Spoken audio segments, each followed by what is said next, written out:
कहा दो द्वार हैं, अपनी इच्छा से जीव जिसमें चाहे उसमें प्रवेश कर सकता है। ये दो द्वार कौन हैं? बोले एक मुक्ति का द्वार है और दूसरा नरक का द्वार है। मुक्ति का द्वार क्या है, नरक का द्वार क्या है? बोले सुन लीजिए, महत्सेवां द्वार माहुर विमुक्ते स्तमो द्वारम योषिताम संगी संगम। महत्पुरुषों की सेवा ये मुक्ति का द्वार है। और नरक का द्वार?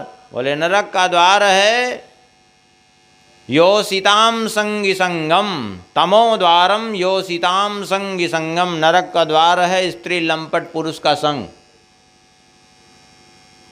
यदि सहज में चाहता है कि हमको संसार से मुक्ति मिल जाए तो सबसे सरल उपाय यह है कि वो भगवान के भक्तों की सेवा करना प्रारंभ कर दे। और बिना कुछ किए यदि नरक जाना चाहता है तो सबसे सरल मार्ग है किसी स्त्री लंपट पुरुष का संग कर ले, बस एकदम निश्चित हो गया नरक, इसमें कोई संदेह नहीं है। आखिर में तो प्रश्न खड़ा हुआ, नरक तो कोई वैसे नहीं चाहता और स्त्री लंपट पुरुष तो समझ में आ जाता है, अपने स्वभाव से समझ में आ जाता है। लेकिन महत्पुरुष किसको माने, कैसे समझे, महत्पुरुष को कैसे पहचाने, क्या लक्षण हैं? तो बहुत बढ़िया बात कहते हैं, महांतस्ते समचित्ता प्रशांता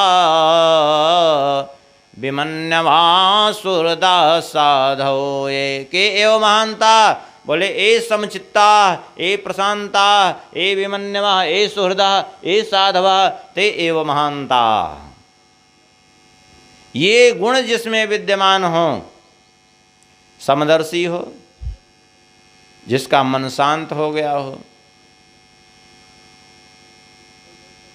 अभिमान शून्य हो, क्रोध शून्य हो, जीव मात्र का हितैषी हो, साधु स्वभाव हो, ऐसे महापुरुष की सेवा करने से जीव सहज में मोक्ष का भागी हो जाता है। और स्त्री लंपट पुरुष का संग कर ले तो सहज में नरक का द्वार। इसलिए सावधानी अवश्य होनी चाहिए, अर्थात ये गुण जिसमें विद्यमान हैं ऐसे महत्पुरुष की सेवा करें।